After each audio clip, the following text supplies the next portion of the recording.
Welcome viewers. इस video में मैं आपको IMS बॉस यानी कि इंस्टीट्यूट मैनेजमेंट सॉफ्टवेयर जो कि डेवलप किया गया है बॉस सॉफ्टवेयर एंड टेक्नोलॉजीज़ की जानिब से, या आप यूँ कह लीजिए कि अकाउंट्स या finance management software for schools, colleges और अदर फी मैनेजमेंट इंस्टीट्यूट्स के बारे में। ये वीडियो स्टार्टअप इम्प्लीमेंटेशन ट्रेनिंग के बारे में है, जिसमें मैं आपको सॉफ्टवेयर को यूज़ करने का क्विक तरीका बताऊंगा। एक शॉर्ट वीडियो में बताने की कोशिश करूंगा ताकि जब आप सॉफ्टवेयर परचेज करें तो परचेज करने के फौरन बाद से आप इसको यूज़ करना शुरू कर दें इस वीडियो की गाइडेंस की मदद से। सॉफ्टवेयर में लॉग इन होने के बाद सॉफ्टवेयर का खूबसूरत यूज़र फ्रेंडली डैशबोर्ड आपके सामने मौजूद है। सॉफ्टवेयर को स्टार्टअप में परचेज करने के बाद आप किस तरीके से इंप्लीमेंट करेंगे, ये मैं आपको प्रैक्टिकली कुछ एग्जांपल्स के थ्रू भी इस वीडियो में मैं समझाऊंगा। क्योंकि ये फी मैनेजमेंट सॉफ्टवेयर है तो इस सॉफ्टवेयर में सबसे पहले स्टूडेंट्स की डिटेल या बेसिक डिटेल और उसकी फ़ी डिटेल्स होना ज़रूरी है फ़ी वाउचर्स को जनरेट करने के लिए। तो लिहाजा मैं सॉफ्टवेयर के डैशबोर्ड पर मौजूद स्टूडेंट प्रोफाइल के बटन पर क्लिक करता हूं। क्लिक करने के बाद आपके सामने एक फॉर्म ओपन हो चुका है जिसमें आप स्टूडेंट से रिलेटेड बहुत सी इंफॉर्मेशन फीड कर सकते हैं, लेकिन ये सारी इंफॉर्मेशन कंपलसरी और नेसेसरी नहीं है। अलबत्ता इस वीडियो में जो चंद चीज़ें मैं आपको बताऊंगा, अगर आप वो भी फिलअप कर लें तो आप सॉफ्टवेयर को इम्प्लीमेंटेशन स्टेज की तरफ ले जाने के लिए एलिजिबल हो जाएंगे। तो किस तरीके से यूज़ करेंगे? सबसे पहले मैं किसी भी न्यू स्टूडेंट को रजिस्टर करने के लिए न्यू के बटन पर क्लिक करता हूँ। न्यू का बटन ऑटोमेटिकली स्टूडेंट को एक आईडी जनरेट करके दे देगा और ये आईडी का सीक्वेंस इस तरीके से चलेगा, 0 से लेके 1 2 3 and so on. Automatically software IDs create करता जाएगा। स्टूडेंट नेम के कॉलम में स्टूडेंट नेम लिख दीजिएगा, मैं आदिल लिख देता हूँ। फादर नेम की कॉलम में आप स्टूडेंट का फादर नेम लिख दें, मैं इलियास लिख देता हूँ। बकिया इसके अलावा कोई डिटेल आप फिलअप करें या ना करें, अलबत्ता ये जो रेड बॉक्सेस में हाईलाइटेड स्टडी स्टेटस है इसको एडमिशन ज़रूर करें और क्लास को ज़रूर फिलअप करें कि वो स्टूडेंट किस क्लास में है, आप उसकी क्लास को यहाँ पर क्रिएट करेंगे। अगर आप बाद में फ़ी वाउचर्स जनरेट करेंगे तो यहाँ स्टेटस एडमिशन की मदद से आप तमाम एडमिशन या एक्टिव स्टूडेंट्स का सिंगल क्लिक पर फ़ी वाउचर जनरेट कर सकते हैं। या अगर आप चाहते हैं कि क्लास वाइज फ़ी वाउचर्स जनरेट करें तो यहाँ पर क्लास डेफिनेटली मेंशन होगी तो इसका फ़ी वाउचर जनरेट होगा। इसी तरह जब स्टूडेंट ये आपका पास आउट हो जाएगा तो आप यहाँ से उसका स्टडी स्टेटस पास आउट कर देंगे और क्लास को यहाँ से नील सेलेक्ट कर देंगे, तो उसके बाद से इस स्टूडेंट का फ़ी वाउचर जनरेट होना बंद हो जाएगा। सेकंड नंबर पर आप यहाँ पर फ़ी वाउचर्स की डिटेल यानी कि उसकी फ़ी डिटेल्स आप ऐड कर देंगे। इशू डेट डाल देंगे, किस डेट्स को नॉर्मली आप वाउचर इशू करते हैं। लास्ट डेट डाल देंगे कि नॉर्मली आप कौन सी डेट रेंज तक स्टूडेंट्स को लिमिटेशन देते हैं कि उससे पहले पहले वो फ़ी अपनी सबमिट करा दें। इसका मज़ीद ज़्यादा तो कोई फंक्शन नहीं है, फ़ी वाउचर्स के ऊपर ये प्रिंटेड ये डेट्स आ जाएंगी ताकि स्टूडेंट्स उस डेट के अंदर अंदर अपनी फ़ी सबमिट कर दें। सेकंड नंबर पर ट्यूशन फ़ी का बटन आपके सामने मौजूद है। यहाँ पर जो भी स्टूडेंट की ट्यूशन फ़ी होगी वो आप यहाँ पर लिख देंगे। लेट सपोज मैं एग्जांपल के तौर पर 3000 लिख देता हूँ, तो आप 3000 फीस इसकी लिख दीजिए। नीचे हमने कुछ ऑप्शंस एक्स्ट्रा दिए हुए हैं, ये वो ऑप्शंस हैं। फॉर एग्जांपल आप किसी मंथ में स्टूडेंट्स को कोई एनुअल फ़ी लगा के भेजना चाहते हैं, स्टूडेंट्स पे कोई फाइन इंप्लीमेंट करके उसकी फ़ी वाउचर में ऐड करना चाहते हैं, तो ये हमने कुछ एक्स्ट्रा स्पेस दी है कि आपके पास ऑप्शन होना चाहिए। फिलहाल मैं इनको ब्लैंक छोड़ देता हूँ।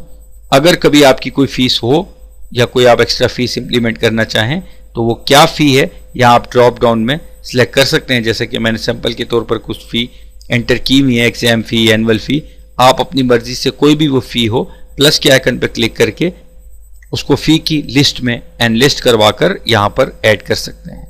लेट फीस, अगर आप अपने फ़ी वाउचर में लेट फीस इंप्लीमेंट करते हैं तो यहाँ पर आप उसको ऐड कर दीजिए। अगर अदरवाइज आप लेट फीस इंप्लीमेंट नहीं करते तो इसको भी ब्लैंक रहने दीजिए।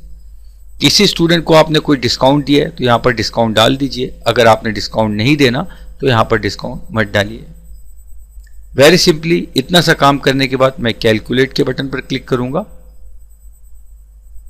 तो कैलकुलेट के बटन पर क्लिक करने के बाद आपने देखा कि ड्यू फी 3000 हो गई है और बाकी तमाम एक्स्ट्रा जो बॉक्सेस थे वो सब ऑटोमेटिकली 0 हो चुके हैं। इतना सा काम करने के बाद आप स्टूडेंट प्रोफाइल को सेव कर दीजिए। जैसा कि मैंने पहले बताया कि इसके ऊपर वाले अदर ऑप्शंस में अगर आपको यूज करना चाहें तो यूज कर लें, लेकिन अगर आप ना यूज करना चाहें तो वो ऑप्शनल्स हैं।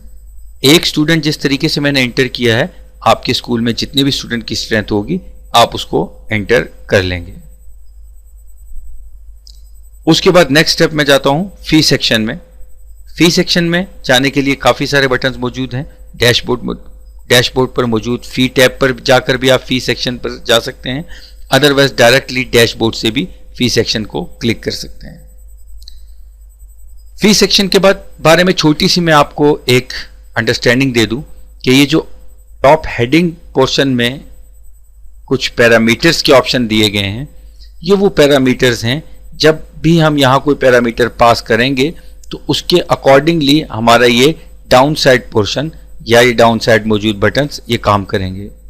प्रैक्टिकली मैं आपको कुछ इस तरीके से समझाऊंगा कि जैसा कि मैंने अभी एक स्टूडेंट रजिस्टर कराया है जिसका नाम आदिल है और उसकी आईडी 0 है, तो ये ऊपर अप साइड पे मैं पैरामीटर में 0 लिखूंगा और इंटर प्रेस कर दूंगा, तो यहां पर आपने देखा कि मैंने स्टूडेंट की आईडी लिखी तो यहां पर डाउन साइड पोर्शन में कोई फी वाउचर शो नहीं हुआ क्योंकि अभी तक मैंने इसका कोई वाउचर जनरेट नहीं किया। इसी तरह मैं कोई और पैरामीटर टेस्ट करके दिखा देता हूं आपको। मैं यहां पर करंट जो मंथ चल रहा है जुलाई लिखता हूं और करंट जो ईयर चल रहा है 2023 लिखता हूं और एंटर प्रेस करता हूं, तो भी सेम रिजल्ट है कि मेरे पास डाउन साइड में कोई फी वाउचर शो नहीं हुआ क्योंकि मैंने अभी तक इसमें कोई फी वाउचर जनरेट नहीं किया। इसी तरीके से आप बकाया पैरामीटर्स को भी समझ लीजिए कि अप साइड के पैरामीटर्स में हम जो भी कमांड्स देंगे वो कमांड्स इंप्लीमेंट होंगी डाउन साइड के बटन्स पर या डाउन साइड के पोर्शन पर। जैसा कि मैंने आपको ये एक एग्जांपल दिखाई, अब मैं आपको फी वाउचर जनरेट करके प्रैक्टिकली दिखाता हूं कि मेरे फी वाउचर जनरेट करने से पहले क्या रिजल्ट था मैं दिखा चुका हूं और करने के बाद क्या रिजल्ट होगा वो भी मैं आपको दिखाता हूं। तो फी वाउचर जनरेट करना बहुत सिंपल है। मैंने यहां पर स्टेटस से एडमिशन स्टेटस सेलेक्ट किया। एडमिशन स्टेटस सेलेक्ट करने का मतलब ये हुआ कि मैंने सिस्टम को कमांड दी कि जिन जिन का स्टेटस एडमिशन है स्टूडेंट प्रोफाइल के अंदर, उन तमाम स्टूडेंट्स पर मेरी नेक्स्ट दी जाने वाली कमांड को इंप्लीमेंट करें। अब वो नेक्स्ट दी जाने वाली कमांड क्या है मैं आपको बताता हूं। मैं सॉफ्टवेयर से कहता हूं कि मेरी कमांड इशू न्यू वाउचर्स है। अब सॉफ्टवेयर क्या करेगा कि जिस जिसका स्टूडेंट का स्टेटस एडमिशन होगा, कि जिस जिस स्टूडेंट का स्टेटस स्टूडेंट प्रोफाइल में एडमिशन होगा, उन तमाम पर यह कमांड इंप्लीमेंट करेगा। बिल्कुल इसी तरीके से ये काम मैं क्लास वाइज भी कर सकता हूं। अगर मैं किसी एक स्पेसिफिक क्लास के वाउचर जनरेट करना चाहूं या उनमें कुछ मॉडिफिकेशन या चेंजिंग करना चाहूं तो मैं यहां से क्लास सेलेक्ट करके भी कर सकता हूं।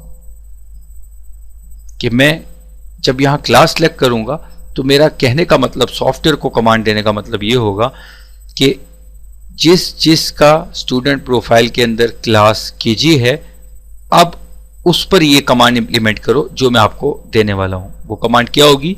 इशू न्यू वाउचर्स होगा, प्रिंट वाउचर्स होगा, कोई भी कमांड हो सकती है, या डाउन साइड के पोर्शन में सिर्फ केजी क्लास के वाउचर्स को व्यू करवाओ।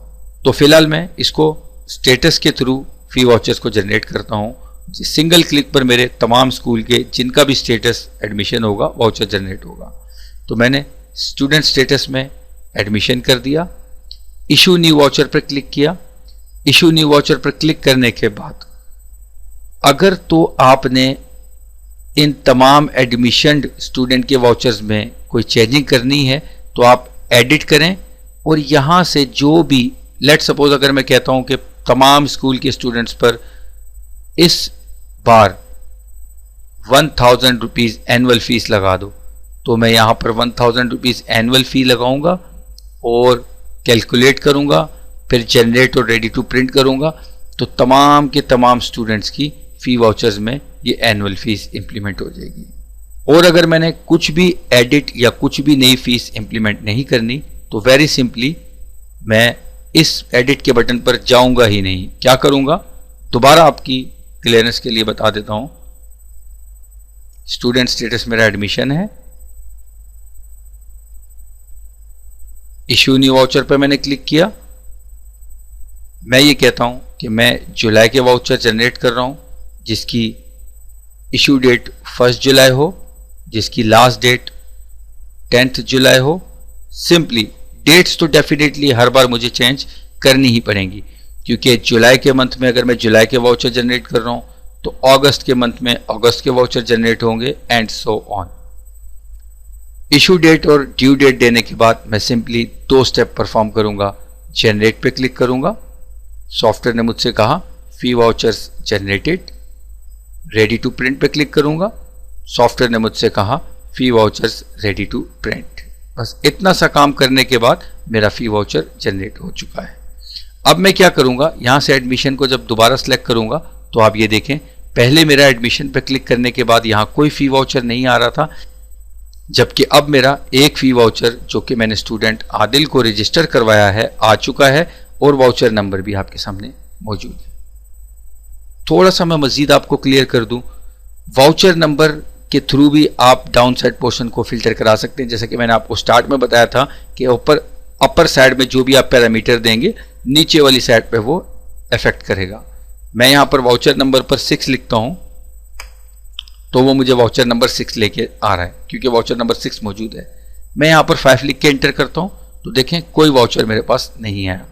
मैं स्टूडेंट आईडी 2 लिखता हूं, कोई स्टूडेंट आईडी 2 नहीं मेरे पास इस वक्त मौजूद, तो इसलिए नहीं आया। मैं स्टूडेंट आईडी 0 लिखता हूं क्योंकि मैंने एक स्टूडेंट रजिस्टर कराया जिसकी आईडी 0 है, तो ये देखें मेरे पास वो स्टूडेंट का डिटेल आ गई।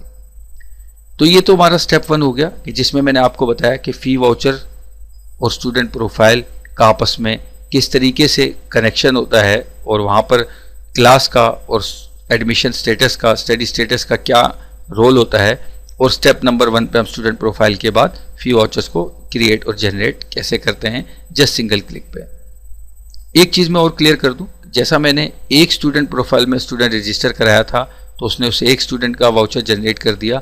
अगर मेरे पास 100 या 1000 या 1 लाख स्टूडेंट भी होंगे तो भी वो इसी प्रोसेस के थ्रू सबके सब स्टूडेंट्स की वाउचर्स को जनरेट कर देगा। फी वाउचर जनरेट हो चुके, अब आपने स्टूडेंट्स को फी वाउचर प्रिंट करके देने हैं, तो उसका तरीका बहुत सिंपल है। आप यहां पर प्रिंट वाउचर्स पर क्लिक करेंगे और ओके के बटन पर क्लिक करके प्रिंट, आपके प्रिंटर जो भी इंस्टॉल्ड होगा आपके सिस्टम में, फी वाउचर्स प्रिंट होके आ जाएंगे और आप स्टूडेंट्स को उनके हैंड ओवर कर देंगे। फिलहाल मैं कैंसिल के बटन पर क्लिक करके आपको फी वाउचर्स दिखाता हूं। कैंसिल के बटन पर क्लिक किया तो ये आपको फी वाउचर्स देखिए जरा, ऊपर टॉप पर आपके स्कूल का नाम आ रहा होगा और आपके स्कूल का एड्रेस आ रहा होगा और आपके स्कूल का लोगो आ रहा होगा। फिलहाल ये एग्जाम्पल और सैंपल वीडियो है तो इसमें हमने अपनी डिटेल ही डाल दी। उसके अलावा फी वाउचर से रिलेटेड जो बेसिक इंफॉर्मेशन है, नाम, स्टूडेंट आईडी, क्लास वगैरह वगैरह, और उसकी इशू डेट, लास्ट डेट और उसकी फीस की डिटेल्स वगैरह, टोटल ड्यू, पेड, बैलेंस वगैरह, वो सारी चीजें भी डेफिनेटली विजिबल हो रही होंगी। अब अगला मरहला आता है स्टूडेंट को फी वाउचर प्रिंट करके देने के बाद अब स्टूडेंट आपके पास फी वाउचर या फी सबमिट करवाने के लिए है। तो फी रिसीविंग किस तरीके से होगी मैं आपको यह भी बता देता हूं। फी रिसीविंग का तरीका बहुत सिंपल है। लेट्स सपोज हमारे पास 1 बाय 1 अनऑर्डर्ड फॉर्म में डेफिनेटली फी वाउचर्स आते हैं, तो जो जो फी वाउचर्स आपके पास आता जाएगा आपने यहां पर वाउचर नंबर पर उसका वाउचर नंबर एंटर करना है। लेट्स सपोज मैं यहां पर 10 वाउचर नंबर एंटर करता हूं, क्योंकि 10 का तो कोई वाउचर है नहीं तो इस वजह से कोई शो नहीं हो रहा। ये मैंने आपको समझाने के लिए जानबूझ के 10 वाउचर नंबर एंटर किया है। अब मैं आपको वो वाउचर नंबर इंटर करके बताता हूं कि जो अवेलेबल है। वाउचर नंबर 6 हमारे पास फीस सबमिट करवाने के लिए आया, तो मैं क्या करूंगा कि मैं यहां पर 6 लिखूंगा और एंटर करूंगा। तो देखें वाउचर नंबर 6 मेरे पास आ चुका है। फी रिसीविंग का तरीका क्या होगा उसका एक बेसिक मैं स्टेप आपको बता देता हूं। या तो वो स्टूडेंट फुल फी पे करेगा या वो स्टूडेंट कुछ फी पे करेगा। समटाइम्स ऐसा भी होता है कि अगर एक स्टूडेंट की फीस 3000 है तो वो कहता है कि मैं इस मंथ 3000 में से 2000 पे करना चाह रहा हूँ, बाकी 1000 नेक्स्ट मंथ पे करूँगा। अगर वो कम फी पे कर रहा है तो उसका तरीका ये है कि आप यहाँ पर वो जो भी अमाउंट पे कर रहा है वो आप लिखें। लेट सपोज उसकी फीस 3000 थी और उसने 2000 पे किए, तो आप सॉफ्टवेयर को बताएंगे, यानी कि यहाँ टाइप करके मेंशन करेंगे कि मैंने 2000 फी रिसीव्ड के बटन पर क्लिक करके रिसीव करेंगे। तो इससे हुआ ये कि उसका जो फी स्टेटस था वो तो पेड हो चुका, अलबत्ता उसकी ये जो बकाया बैलेंस फीस है, ये देखें फी वाउचर्स के ऊपर भी बैलेंस आ चुका है, और नेक्स्ट मंथ जब वो फी पे करने आएगा या उसका वाउचर क्रिएट होगा तो ये 1000 रुपीज उसके एरियर्स में ऐड होके चले जाएंगे। दूसरा केस ये है कि स्टूडेंट, मोस्टली केसेस में ऐसा ही होता है कि स्टूडेंट पूरी फी पे करते हैं, तो उसके लिए आपको कुछ टाइप करने की जरूरत नहीं है। क्विक और फास्ट काम करने के लिए आप जस्ट ऑटो पे क्लिक करेंगे तो आपके स्टूडेंट की पूरी फी रिसीव हो जाएगी। या आपने देखा, जैसे ही मैंने ऑटो पे क्लिक किया तो वो ऑटोमेटिकली पेड फीस 3000 होगी, मुझे कुछ भी टाइप नहीं करना पड़ा क्योंकि सॉफ्टवेयर को पहले से ही पता था। इसके अलावा सॉफ्टवेयर की इम्प्लीमेंटेशन स्टेज में जो टेक्निकल लर्निंग का पॉइंट है उसमें स्टाफ और स्टाफ प्रोफाइल और स्टाफ सैलरी है। बिल्कुल सिंपल और सेम इसी तरीके से ये चीज़ इम्प्लीमेंट होगी स्टाफ सैलरी और स्टाफ प्रोफाइल में। एक अच्छे और यूज़र फ्रेंडली सॉफ्टवेयर की ये खूबी होनी चाहिए कि जितनी सिमिलैरिटी उसके मॉड्यूल्स में लाई जा सके वो लानी चाहिए, ताकि जो यूज़र हैं उनको हर मॉड्यूल को सीखने के लिए एक अलग से मेहनत ना करनी पड़े। अगर उनका कॉन्सेप्ट एक मॉड्यूल के बारे में क्लियर हो गया तो वो दूसरे मॉड्यूल को भी आसानी से समझ जाएं। तो बिल्कुल इसी टोपोलॉजी को अडॉप्ट करते हुए हमने भी स्टाफ प्रोफाइल और स्टाफ सैलरी का मॉड्यूल भी डिज़ाइन किया है।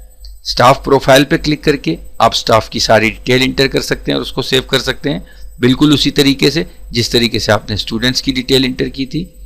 स्टाफ सैलरी को अगर आप देखें तो बिल्कुल उसी तरीके के टॉप पर पैरामीटर्स हैं और नीचे इशू सैलरीज और प्रिंट सैलरी स्लिप के बटन्स हैं, बिल्कुल उसी तरीके से ये भी काम करता है।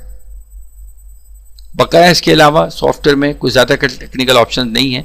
इम्प्लीमेंटेशन स्टेजेस के लिए एक्सपेंस का मॉड्यूल आपको भी एक समझ लेना चाहिए कि हम अगर एडमिन पैनल में जाते हैं तो वहाँ पर हमारे पास एक्सपेंसेस का मॉड्यूल मौजूद है। एक्सपेंसेस के मॉड्यूल में आपकी डेली बेसिस होने वाले एक्सपेंस वगैरह आप यहाँ पर नोट करा के रख सकते हैं। तो at the end of time जब भी कभी आप रिपोर्ट्स वगैरह देखेंगे तो वो आपके बिजनेस की प्रॉपर आपको एक एनालिसिस शो करवा देगा। तो मेरे ख्याल में सॉफ्टवेयर की इम्प्लीमेंटेशन स्टेज और अंडरस्टैंडिंग के बारे में इस वीडियो में इतना ही काफ़ी है, ताकि आपका टाइम शॉर्ट हो और आप as quick as possible software को इम्प्लीमेंटेशन स्टेज में लें। बाकी फर्दर डिटेल्स इंशाल्लाह दूसरी वीडियोस में टाइम टू टाइम जैसे जैसे ज़रूरत पड़ती रहेगी हम आपको प्रोवाइड करते रहेंगे। Thank you.